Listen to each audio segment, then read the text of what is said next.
We put in 28 birds with feathers, 28 birds with guts, 56 feet. What's this? The other bone, or did you just throw that back? So this week we're going to be focusing on compost, because as we've watched things progress over the summer, we've noticed that this area where we used our own compost is doing far better than everywhere else in the garden. There's other variables that it might not be just the compost, but I think it definitely had a huge impact making our own compost as opposed to compost that we bought. And a lot of things that we planted in the place in this bed, for example, didn't come up. Some of it did, and in every bed, you know, some stuff did okay, but other stuff didn't do so well.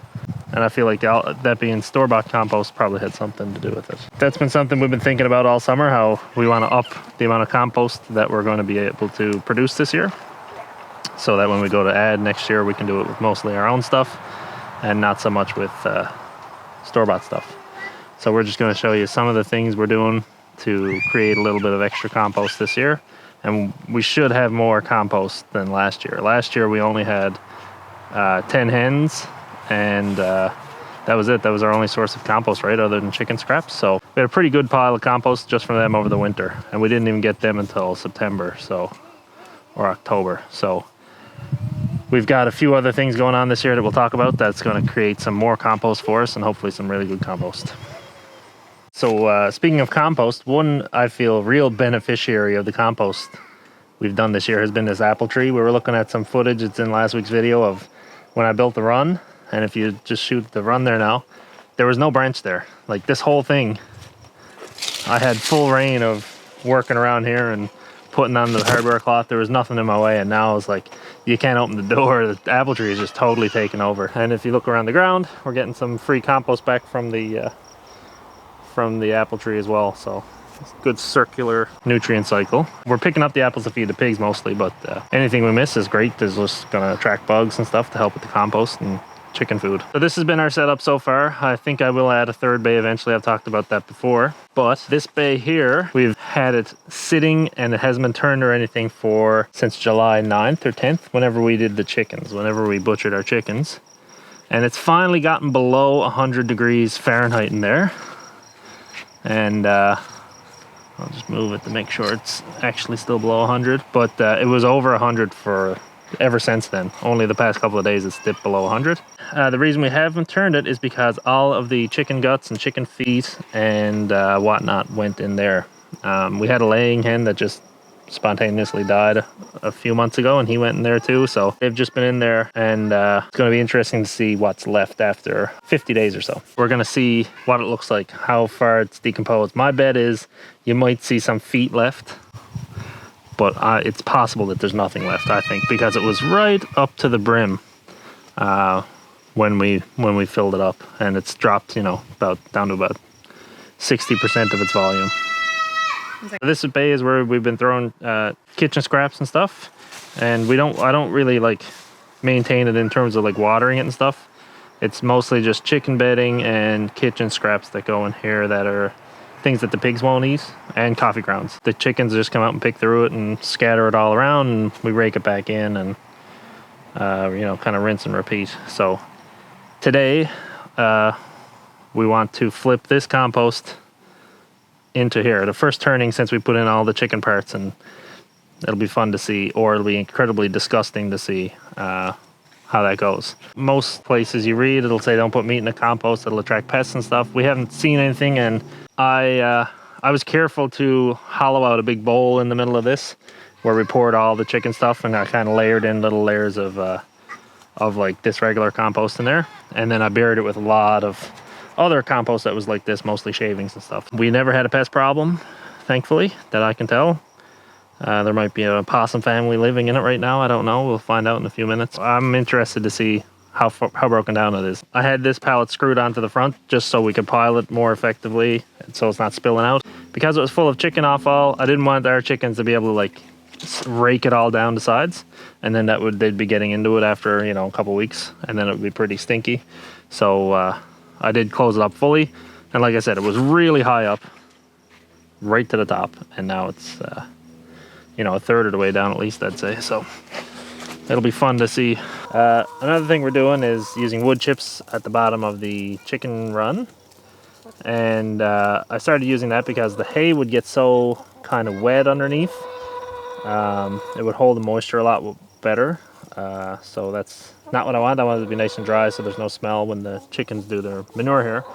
But you can tell there's two different types of chips mixed in here. There's the ones I put in a couple months ago and the ones I put in like 2 days ago. And you can see how dark the older ones are getting, and they're just probably poop smeared and all that, which is great. But I've noticed there's a lot less smell coming from in here, I think, and you know, you have to catch a poop pretty fresh to actually really see it. Otherwise it just blends right in once it kind of desiccates from being in the nice dry wood chips and stuff. So I think, you know, it's just going to cause a really nice layer of compost to build up towards the bottom. And that's, you know, I could take this out and use it as like mulch, I'm sure, or I could let it keep breaking down, maybe scoop it, clean it all out in the fall, and put it in a nice wet pile and let it really break down over the winter. But if I ever move this run, I think I'm going to have a super place to grow tomatoes maybe. But you know, it's really towards the bottom where it's been there the longest, it's really breaking down. And you can see these guys, they rake it around and stuff too, and throw in a handful of sunflower seeds and they'll spend an hour turning it over for you and freshening it all up. And it's not covered, so when it rains, if it ever rains again, it will get moisture added to it from time to time. So another composting thing I'm doing this year is where we first put the goats. I had a lot of hay and a lot of straw down here because they were down here for maybe, I don't know, over 2 weeks.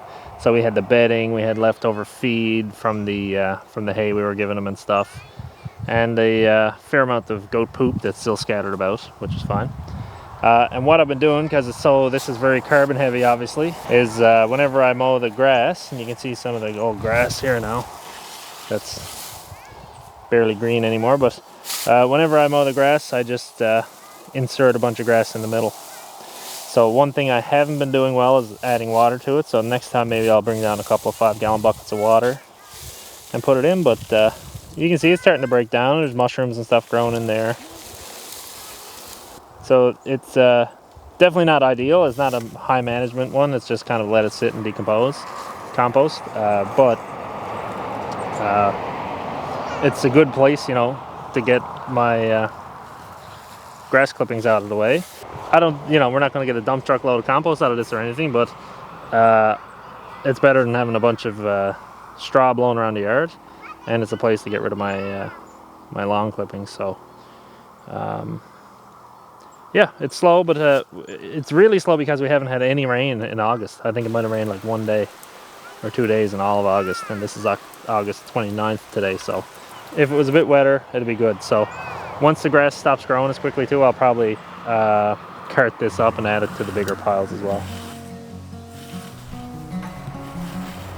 Okay, so I'm going to add some grass clippings in. We don't even got a full wheelbarrow full this week.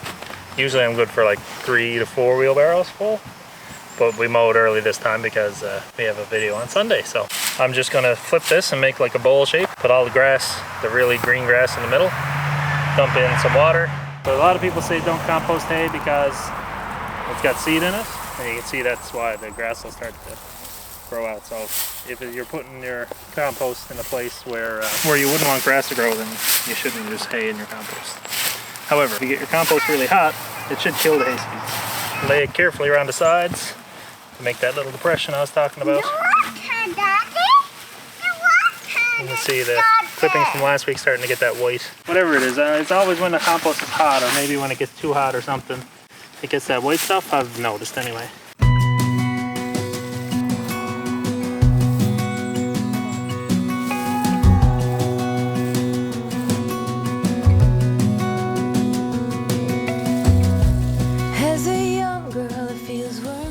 Alright, so while not traditional composting by any means, we do have our rot piles, which is a very slow composting technique of throwing wood in a pile. So we put these all around the place, wherever we were thinking that the depression is too steep, you know, you could fall in it or whatever. or wherever we had a burn pile. So this is an example of one where we had a burn pile. And we just threw, you know, the brick we found and some rocks. It's a convenient place to throw rocks. The rocks will sink through all that eventually. And the rotten wood should eventually turn into soil type substance, but there's no rush on that. So not traditional composting, but sort of compost adjacent. Over your bucket, like that. So to prepare before I do the flip, in case this is really disgusting in there, what we're going to do is make a small pile of like really dried up stuff, and I'm going to scrape out some of the compost that's in that mostly empty bay already, and I'm just going to put that over to the side where Martin's clearing apples now, and we'll have that to either top off at the end or to just layer. Probably we'll layer in. If anything looks really rich in there still, really nitrogen heavy, then we'll layer in the dry stuff to keep the smell down while we're doing it. And then a perfect cap for it, tomorrow or the next day will be all the meat birds brooder area, that little corner of the shed. We'll scrape all that out and throw it all on top. We're going to pre-soak the bottom of this, and we're going to keep putting water on it as we layer in compost, just to make sure the moisture is all the way through, and the stuff inside will stay moist, but the stuff around the edges will dry out from the air and the sun. It's kind of cool. You can see the darker layers underneath. So we're getting some chicken feather here right on the top. So this is not a cause of concern, I don't think. They look almost kind of half rotted. They were just laid on top of the compost of like after cleanup. So they look half rotted just sitting on top of the pile. So I'm hopeful for what's inside. And just to go back, the meat thing, putting meat in your compost, I wouldn't do a daily basis throwing meat scraps in your compost on top.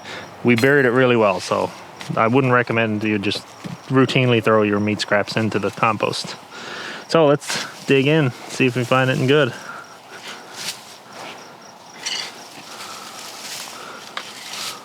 It'd be really great to have the chickens out now.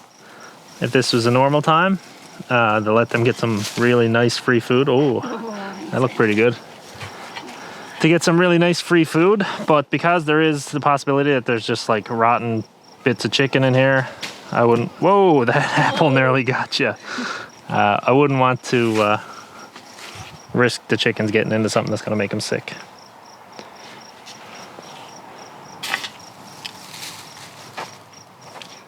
Getting on my toes. I don't see any chickens. Oh, I see a worm.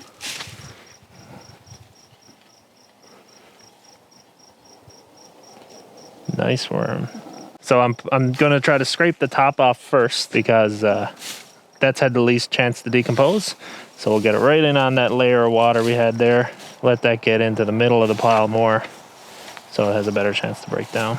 But it's looking pretty nice already. The outside is not where the chicken. The chicken's in a pocket right in the middle. So I'm expecting maybe some really white, ashy material in there. All right, we're gonna start getting into the good stuff here now soon. Okay, I'll stop at this point and flatten out the compost a little bit. Make another little bowl in the middle. How does it smell to you? No, that's good.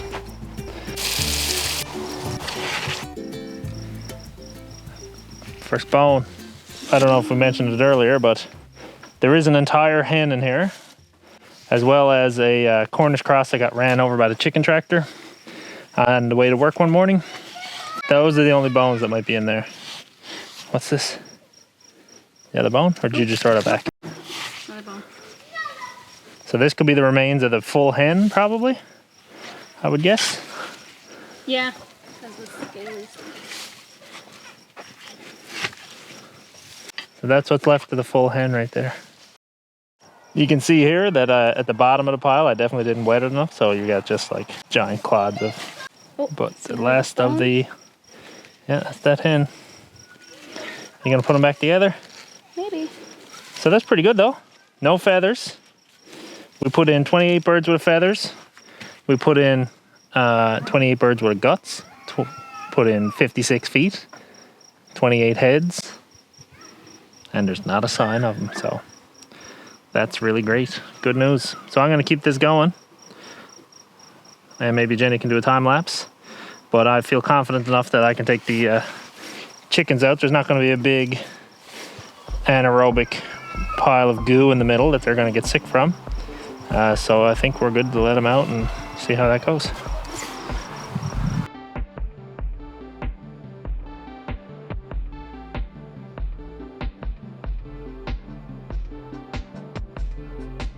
So it's one day later since Dominic turned the compost for the first time. He asked me this morning what I thought that it would be at, and I thought maybe like 40, but it's almost up at 80. Dominic said that it was going to be 90, and he's probably right. It will be 90 this evening. So it's heating up really fast after turning it. So now he'll be turning it back and forth, but that's really exciting. This is a really good compost pile. So I come out to check the compost one more time before I start work again, and I thought this was an appropriate way to end the video, and I'll show you guys what it is about 3 days after we put it in here. For the past 24 hours or so, it has been at 120, and that is the perfect temperature for it to be composting. Before we had turned it, it was hot for a long time, and then when it got cold, we decided to turn it, and as you can see, turning it has activated it once again, and everything inside is composting really, really well. You want to get that kind of middle temperature, that 120. You can see on the thermometer there, it has the active, the light green, and it is composting really well. So when that gets cold again, Dominic will turn it once more, and we assume that it will continue to compost, and we'll be able to use this in our gardens for next year. Hope you guys enjoyed this video. Have a great day, and I'll see you next Sunday. Bye. There might be a possum family living in it right now. I don't know. We'll find out in a few minutes. But I'm gonna eat it. yeah. Can you eat it, Daddy? The apple? Yeah. Did you get it off the ground? Yeah. No, that's for the pigs. I'll get you one. Here, have this apple. Okay, you can have this apple right here. I'm gonna eat it. Yeah, you eat it.